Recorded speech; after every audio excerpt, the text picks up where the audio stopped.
चलो भी rolling. Sir आज अहमदाबाद के दौरे पे मीटिंग का भी आयोजन, किस तरह का एजेंडा?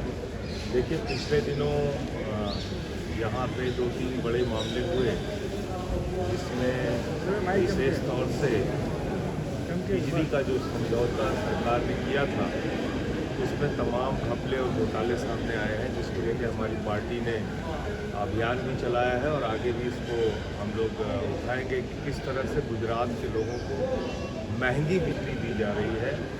और ये हमारे लिए सबसे बड़ा मुद्दा इसलिए है कि बिजली, पानी, शिक्षा, स्वास्थ्य निःशुल्क उपलब्ध कराने का काम आम आदमी पार्टी करती है जिन राज्यों में हमारी सरकार है, ख़ास तौर से दिल्ली और पंजाब।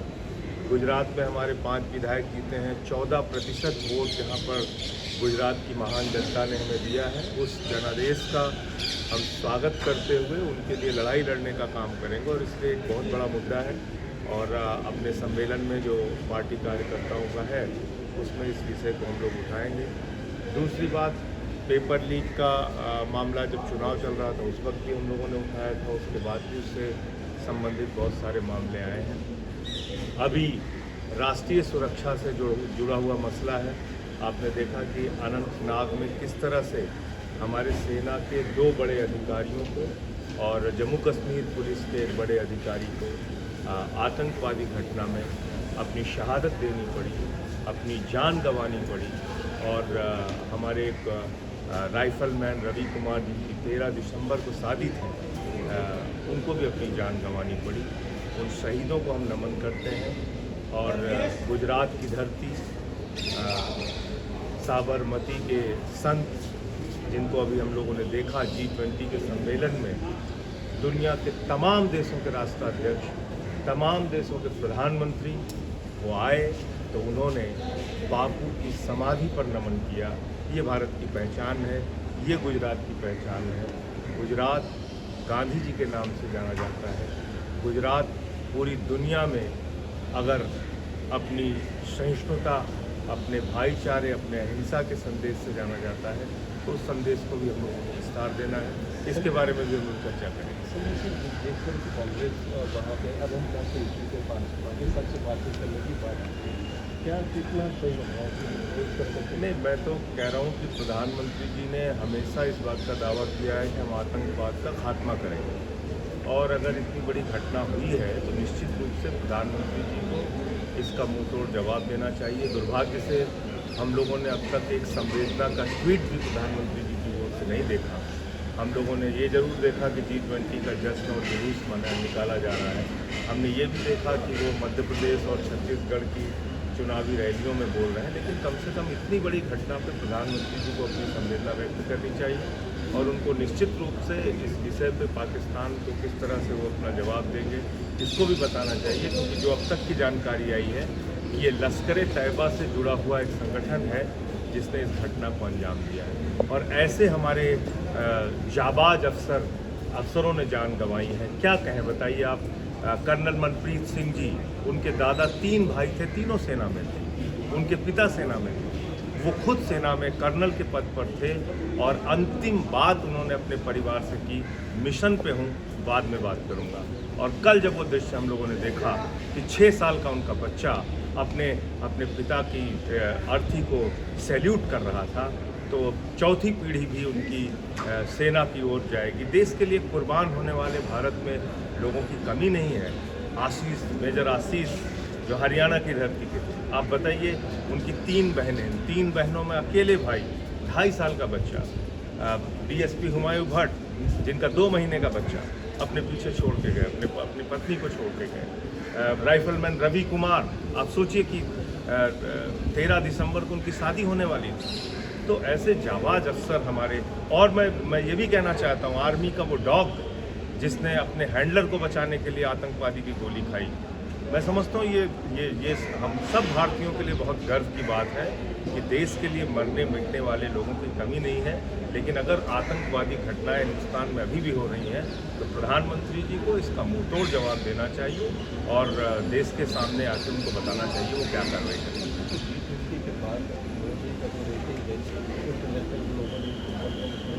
और कितने नहीं, अंतर्राष्ट्रीय स्तर पे निश्चित रूप से भारत की पहचान इससे बढ़ी है G20 के आयोजन से। और दुनिया के तमाम देश भारत में आए, उनके राष्ट्राध्यक्ष आए, उनके प्रधानमंत्री आए। और कुछ बातें ऐसी थी जो हमें निश्चित रूप से उस मंच से उठानी चाहिए थी। खासतौर से चीन जिस तरह से भारत की सीमाओं में घुसपैठ कर रहा है, गलवान घाटी में हमारे 20 जवान शहीद हुए थे। अरुणाचल प्रदेश जो भारत का हिस्सा है उसको चीन अपने नक्शे में दिखा रहा है। अक्साई चीन जो भारतीय भूभाग है उसको चीन अपने नक्शे में दिखा रहा है। तो ये विषय जरूर भारत को इस सम्मेलन में उठाना चाहिए था। लेकिन निश्चित रूप से ये जो G20 का सम्मेलन हुआ है इससे भारत की साख पूरी दुनिया में बढ़ी है। और इसके लिए प्रधानमंत्री जी और सबको, पूरी सरकार को बधाई है, इसकी शुभकामनाएं। सनातन वाला भी मुद्दा है। देखिए, सनातन वाले विषय पे आम आदमी पार्टी ने बहुत पहले से साफ तय किया है कि हमारी पार्टी के नेता केजरीवाल जी का नारा है, इंसान से इंसान का हो भाईचारा, यही पैगाम हमारा है। किसी भी धर्म के बारे में किसी को भी टिप्पणी करने का अधिकार नहीं है। हम सब सनातन धर्म को मानने वाले लोग हैं, हिंदू धर्म को मानने वाले लोग हैं। और किसी भी धर्म के बारे में टिप्पणी अगर कोई करता है उससे हम सहमत नहीं हैं। और ये बात एक नहीं कई बार हम लोग कहते हैं। इंडिया गठबंधन के ऊपर क्या?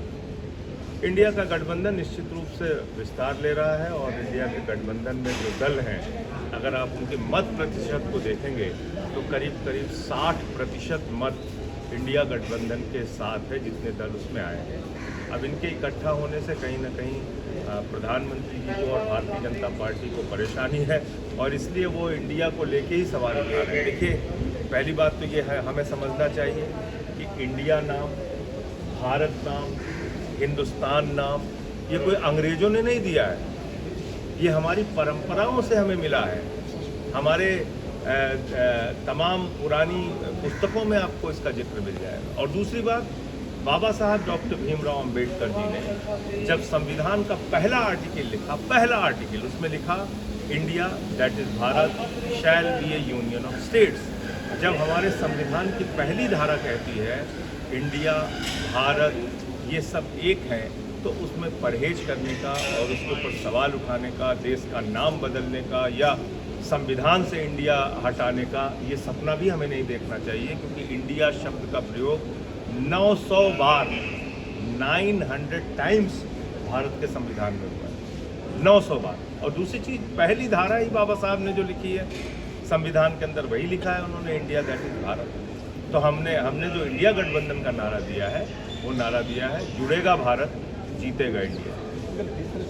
में अभी तक कांग्रेस नीचे रखा हो जो ये नहीं है कि वो नीचे रखो ना, तो अब ये मैं समझता हूँ मीडिया के सामने कहने वाली बात नहीं। इसके लिए एक कमेटियाँ बनी हैं कई तरह की, और जो हमारे पार्टी के लीडर्स हैं वो आपस में बातचीत करेंगे। जिन राज्यों में हमारा प्रभाव है वहाँ हम लोग चुनाव लड़ेंगे, जिन राज्यों में कांग्रेस का प्रभाव है वहाँ कांग्रेस लड़ेगी, जिन राज्यों के अंदर समाजवादी पार्टी या दूसरी पार्टियों का प्रभाव वो लोग लड़ेंगे।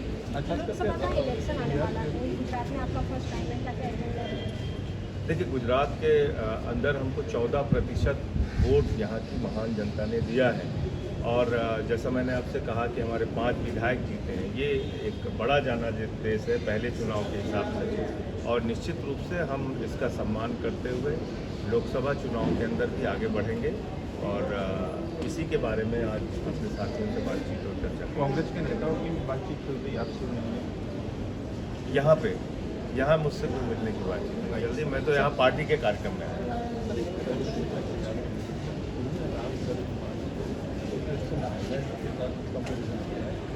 देखिए, मैं तो पहले भी कह चुका, फिर दोहरा दे रहा हूँ, किसी भी धर्म के बारे में, किसी भी धार्मिक ग्रंथ के बारे में किसी को भी टिप्पणी करने का अधिकार नहीं है। और आम आदमी पार्टी ऐसी किसी भी बात से समझ नहीं।